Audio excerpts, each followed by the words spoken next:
For the best aerospace era, this is Mansplaining. Here's your host, Anthony L. Seeley.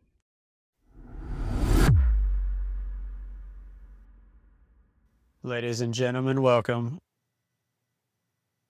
The bookend years for the best aerospace era are 1903 and 1975, the 72 years that changed everything for mankind. Now, most people can guess what happened in 1903. Of course, that's when Orville and Wilbur Wright's first successful test flight of a heavier-than-air flying machine, the Wright Flyer, on the beaches of Kill Devil Hills near Kitty Hawk, North Carolina. Everyone knows this, whether they're an aerospace enthusiast or not, right?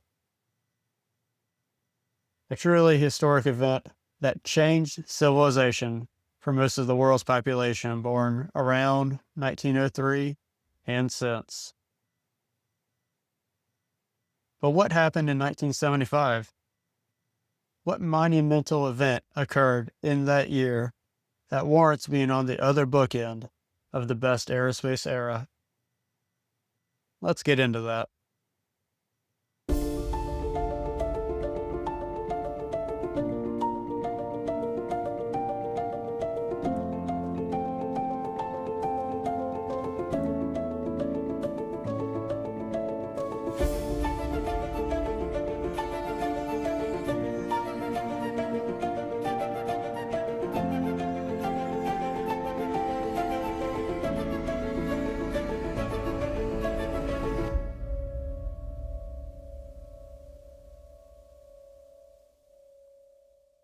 First, let's see what was going on in 1975, shall we? The Pittsburgh Steelers won the Super Bowl over the Minnesota Vikings. Benny Parsons won the Daytona 500. Jack Nicklaus won the Masters tournament at Augusta in Georgia. Serial killers like Samuel Little, John Wayne Gacy, and the Zodiac Killer were terrorizing cities and neighborhoods around the country. There should be podcasts out there that cover serial killers and murderers, right? Some notable movies released that year were 3 Days of the Condor, Monty Python and the Holy Grail, and the Rocky Horror Picture Show. The number one movie at the box office that year was Jaws. The third and final boxing match between Muhammad Ali and Joe Frazier took place in the Philippines. The communist regime, known as the Khmer Rouge, took control of Cambodia and led one of the worst genocides in human history.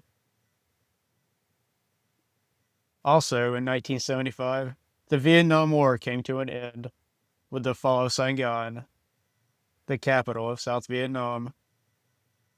Now, why are we here? What happened in aerospace history in 1975? There were no moon landings that year. In aviation, the appeal and luxury of flying on an airliner began to lose its status in society and became more standard and routine, especially with new discount airline companies and lower fares. This is an interesting topic, but no, that's not it. Can it have something to do with Concorde, the supersonic airliner? An awesome achievement that began development in the 1960s with a partnership between the UK and France. The Soviet Union actually developed a supersonic airliner called the Tupolev Tu-144 that actually entered service before the Concorde. As amazing as both the Tu-144 and the Concorde are, no, that's not it. Then what could it be? What if I told you that during the Cold War that the United States and the Soviet Union's space programs worked together on a joint space mission? Now, before we talk about this mission, I want to hit home how improbable this mission was. Let me set the stage and talk about the Cold War. General George S. Patton, arguably one of the most polarizing figures of World War II, known for his prowess on the battlefield and his controversial actions and statements. He wrote this in his diary in November of 1943. It will be just as bad for us to have Russia win the war as it will be for Germany to do so. To be a success and maintain world peace, the U.S. and the U.S. alone should destroy Germany and Japan and be ready to take on Russia. After the war, in 1945, he said, "The Germans are the only decent people left in Europe. It's a choice between them and the Russians. I prefer the Germans." Some may hear this and think General Patton was a Nazi sympathizer. Let's remember that not all Nazis were German, and not all Germans were Nazis. He once implied that being a member of the Nazi Party is no different than being a member of the Republican Party or the Democratic Party. That's an interesting thought. Now let's look past his rhetoric on Germany here and towards his thoughts and warnings about Russia. General Patton warned that the Russians had spies everywhere and that their scientists were developing their own nuclear weapons, and in 4 years they will detonate their first bomb. With nuclear weapons, Joseph Stalin could realize his ambition for world domination. Say what you will about General Patton, but here he was foretelling. And he was not wrong about the Russian spies. The Soviets had a spy named Klaus Fuchs, who passed information about the Manhattan Project to the Soviets in the 1940s. By the way, this is off topic, but there are many famous pictures of General Patton in his personal Jeep. Well, you don't see a rubber ducks on the dash of his Jeep. I said what I said. Now, were there Soviet generals who thought that the Red Army should not have stopped in Germany and continued west into Europe? I'm sure there were, even though the people of the USSR suffered greatly during the war with the lack of food and everyday necessities, along with high death rates. This in addition to the Great Purge inflicted on their society by their own government that led to millions of deaths in the 1930s and 40s.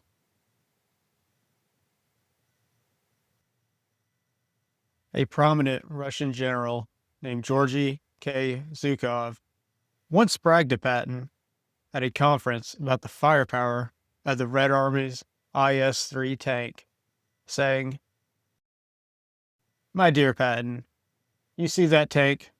It carries a cannon which can throw a shell 7 miles." Patton, unfazed by this statement, casually but firmly replied, "Indeed. Well, my dear Marshal Zhukov, let me tell you this. If any of my gunners started firing at your people before they had closed to less than 700 yards, I'd have them court-martialed for cowardice." General Zhukov was surprised by this reply. I got these quotes from the book Killing Patton by Martin Dugard and Bill O'Reilly, by the way. Now, the Red Army was formidable, as were their tanks. And Joseph Stalin and the Soviet regime had its sights on more European territories, as well as territories in the east, like Japan. However, the Allies occupied Western Europe, and Japan surrendered to the U.S. before the Red Army could invade. The once opportunistic partners who joined forces to defeat Germany, Italy, and Japan began to size each other up.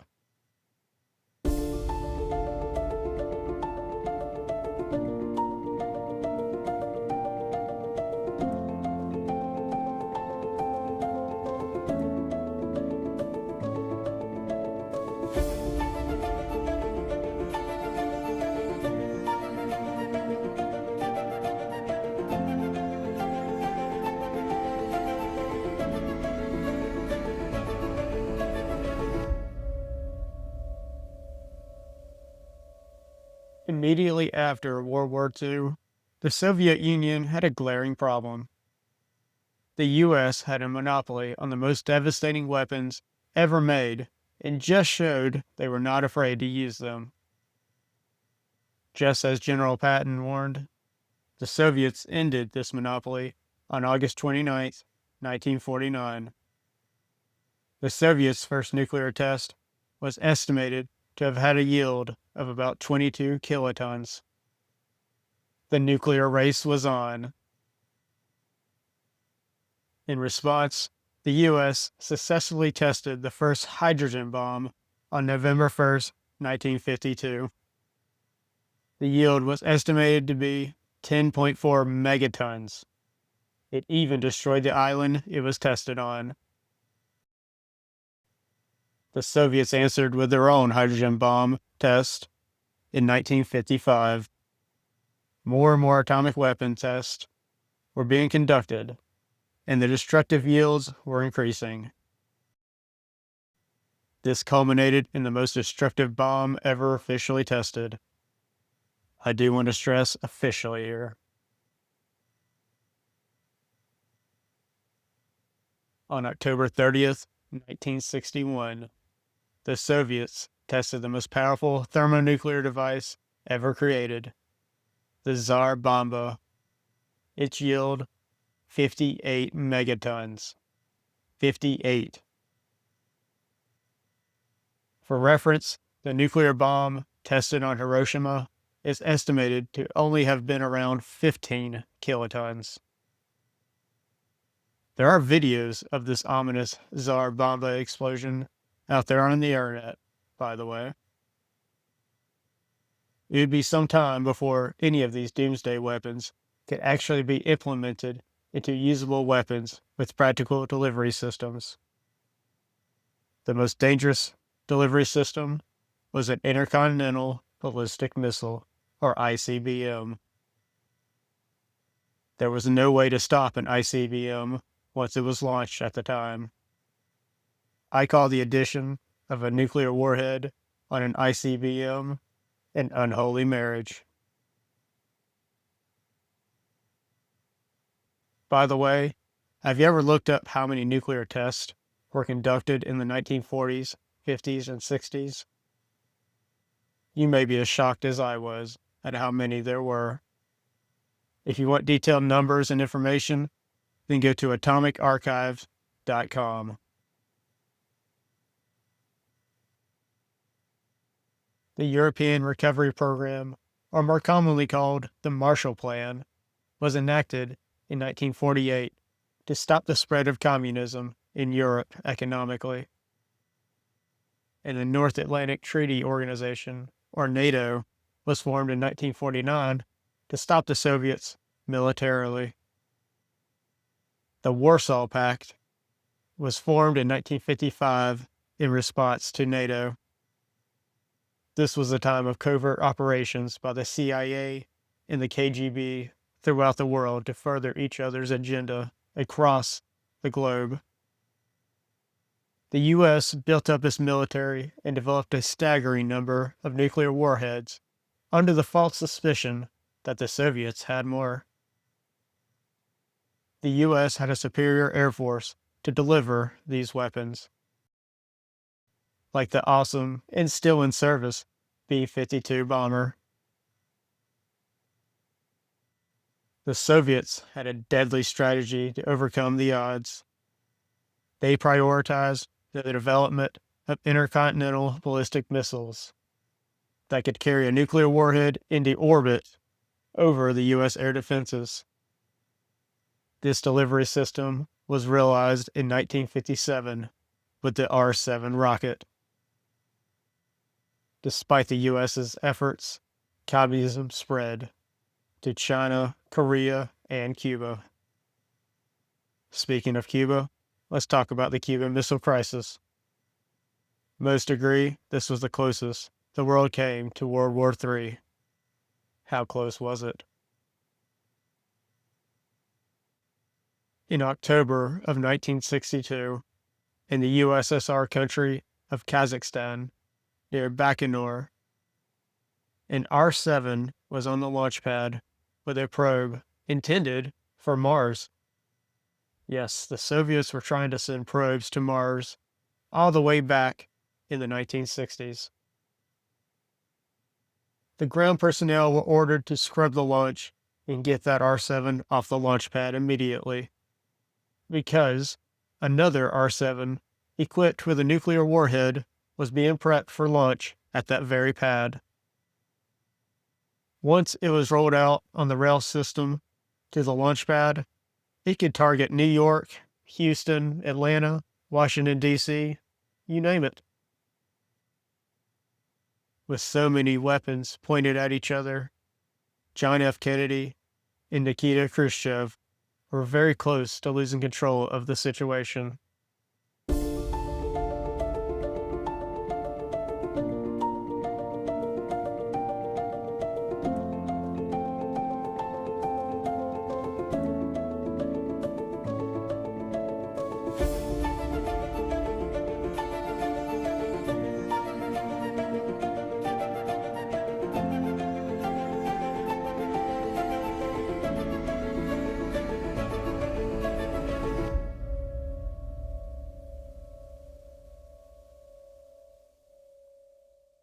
Yes, we were close, ladies and gentlemen. A deal was struck that averted all-out war, and missiles were removed from strategic staging areas near both countries. Not long after this crisis, Nikita Khrushchev was ousted as a Soviet leader in favor of Leonid Brezhnev, and everyone knows what happened to John F. Kennedy on November 22nd, 1963. Now this brings us to the 1970s, a time that was known as détente, or as the Soviets called it, Razikienda. It was a time of more open and less aggressive dialogue between the two superpowers. However, with this tumultuous history, you would think that any kind of joint space mission would be impossible and never happen. Only it did. 10.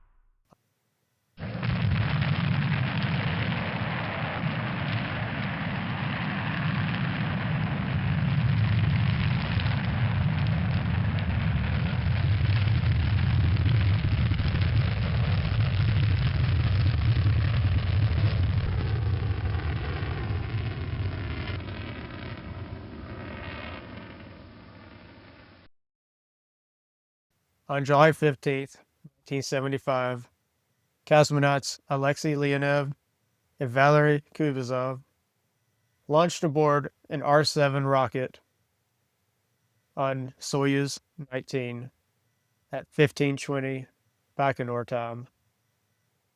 That's 0620 Eastern time here. Appropriately, they launched first and waited in orbit for their American counterparts. On Launch Pad 39B at 1550, astronauts Tom Stafford, Deke Slayton, and Vance Brand launched on a Saturn 1B in an Apollo spacecraft. The Saturn V would have been overkill for this particular mission. Tom Stafford said in his book, We Have Capture, that the Saturn 1B was a much smoother ride than the Saturn V, by the way. 2 days later, on July 17th, after some complicated orbital maneuvers over the Pacific Ocean and South America, the Apollo spacecraft rendezvoused and docked with the Soyuz. Cosmonaut Alexei Leonov reported to the ground, Soyuz and Apollo are shaking hands now. 3 hours later, after some tests, they opened the hatches, and the astronauts and cosmonauts shook hands and embraced each other in celebration. They also checked out each other's spacecrafts. Can you picture a cosmonaut sitting in the command seat of an Apollo spacecraft, or an astronaut looking out the window of a Soyuz spacecraft during the Cold War? Imagine how impossible it would have been just a few years earlier. Both of these spacecrafts were designed for the same purpose of manned lunar missions. However, they were vastly different in their design approach. The mission was named Apollo-Soyuz Test Project in the West, or as the Soviets called it, the Experimental Flight Soyuz-Apollo. As politically complex as the relations were between the Americans and the Russians, it pales in comparison to how complex it was to accomplish this mission.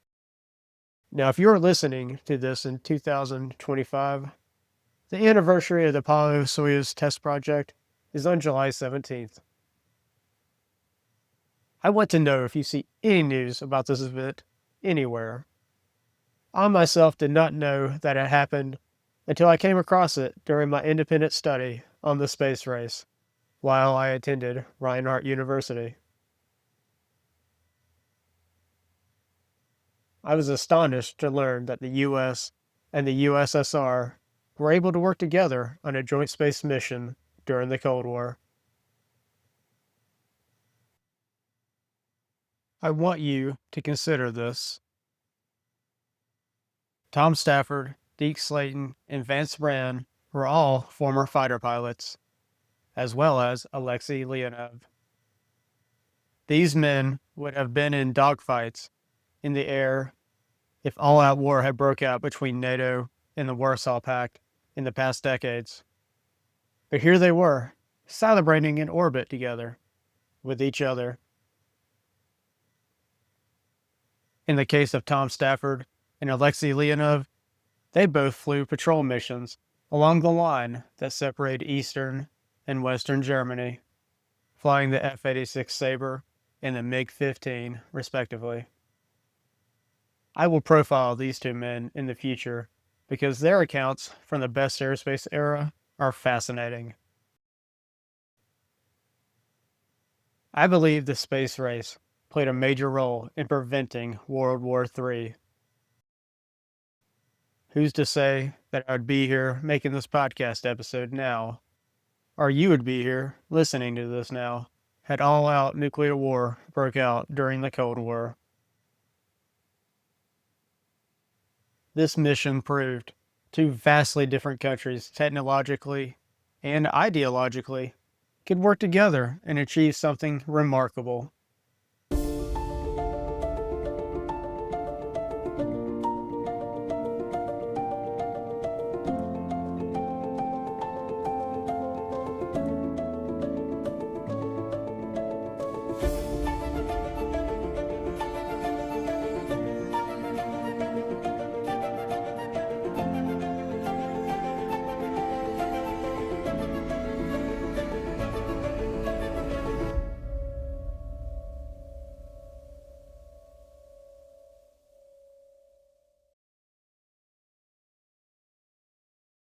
This mission came at a challenging time for both nations. The capitalist United States was coming off the heels of the oil crisis, the Watergate scandal, and as I mentioned before, the very controversial end of the Vietnam War. There's an estimated over 50,000 Americans were lost in the conflict. The Soviet Union were in the midst of what was known as the Great Stagnation. The Soviet regime prioritized their military budget to a great extent during the Cold War, and especially after the Cuban Missile Crisis. The quality of life was terrible for the average person under the USSR. The breadlines were long. Also, the Soviet leader Brezhnev faced pressure from party officials and those in the military who thought he should be more aggressive with the West and did not agree with this time of détente or razziatka. also for his handling of the economy, which resulted in the Great Stagnation. The Cold War had negatively affected both societies, and this is why this handshake in orbit was so improbable. Criticism aside from the cost of space programs and space missions, the Apollo-Soyuz test project set the stage for greater and more ambitious space projects in the future. Like the most complex and most expensive thing mankind has ever made, the International Space Station. It is a collaboration of 5 different agencies in 15 countries. Here are the list of the countries involved, in no particular order: Canada, Japan, France, United Kingdom, Belgium, Switzerland, Italy, Sweden, Spain, Romania, Norway, Netherlands, Denmark, Germany, the United States, and the now Russian Federation were the prime countries that commenced its construction in 1998. The same type of docking mechanism used to begin construction of ISS was the same one used in the Apollo-Soyuz test project more than 2 decades earlier. Now imagine getting 15 of your coworkers to stop complaining and work together. Or imagine one of those dreaded group projects in college with 15 classmates. Or try getting 15 people to agree on something on a social media comment section. Not all these countries' governments have liked each other or agreed with each other in the past or now. But in orbit above the Earth, we can work together and achieve monumental success. If only we could do that here on Earth.